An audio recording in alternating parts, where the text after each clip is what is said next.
Chapter 5. Resolution. The days leading up to the next full moon passed in a haze of training, reflection, and growing tension. Kyle spent hours with Elias, learning techniques to keep his mind sharp and his emotions in check. Meditation sessions turned into grueling mental battles as he worked to face the beast within him. Jane was there for every step, her unwavering presence giving him strength even when he doubted himself.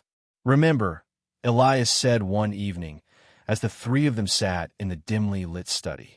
"The beast is not your enemy. It's a part of you, tied to your instincts, your primal self. If you fight it, you lose. But if you learn to coexist, you'll find a balance." Kyle nodded, though his stomach churned with unease. The memory of his last transformation still haunted him, the terror in his co-worker's eyes etched deeply into his mind. He wasn't sure if balance was something he could achieve, but he had no choice. The next full moon was only hours away. That night, Kyle, Jane, and Elias drove out to a secluded clearing deep in the woods. The air was crisp, the silence broken only by the occasional rustle of leaves. The full moon rose slowly, its pale light bathing the forest in an otherworldly glow. Kyle stood at the center of the clearing, his breath coming in shallow gasps as the familiar ache began to spread through his body. "Stay grounded," Elias instructed from the edge of the clearing. "Focus on your breathing. Remember what we've practiced." Jane watched anxiously, clutching the vial of potion Elias had given Kyle as a backup. Her heart raced as she saw Kyle fall to his knees, his body trembling. "Kyle," she called, her voice tinged with fear. He looked up, his eyes already glowing faintly yellow. I can feel it," he said through gritted teeth. "It's coming." The transformation began, just as it had before. Bones cracked, muscles twisted, and fur erupted across his skin. But this time, Kyle fought to stay present. He focused on Elias's voice, on the grounding exercises they had practiced. The beast roared within him, demanding control, but Kyle clung to the threads of his humanity. "You're stronger than it," Elias said firmly. "Don't let fear rule you." Minutes felt like hours as the transformation completed.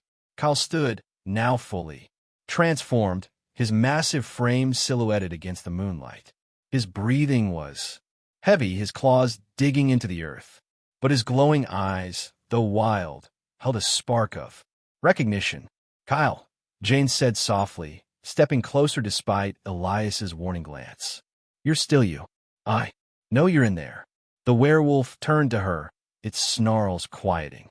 For a moment, it seemed to hesitate, as if struggling to understand her words. Then slowly, it lowered its head, a low whine escaping its throat.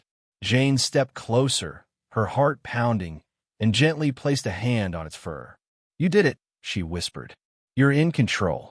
Kyle's mind swirled with conflicting emotions, the primal instincts of the beast clashing with his human thoughts. But as Jane's voice reached him, clear and steady, he felt a sense of calm wash over him.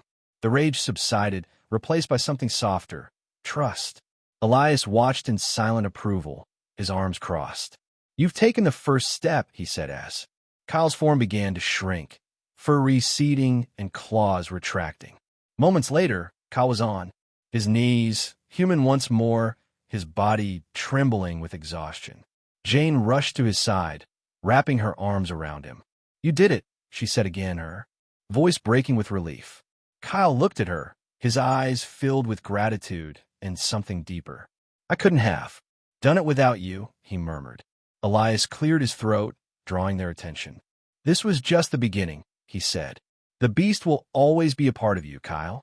But now you know it doesn't have to control you. Keep training, and you'll find your balance." Kyle nodded, determination shining through his exhaustion. "Thank you for everything." As they left the clearing, the first hints of dawn breaking through the trees, Kyle felt a sense of hope he hadn't known in weeks. The path ahead wouldn't be easy, but he was no longer walking it alone. Jane's hand in his and Elias's guidance gave him the strength to face whatever lay ahead. And for the first time, he believed he could live with the beast within him, not as a curse, but as a part of who he was, a part he could finally begin to understand.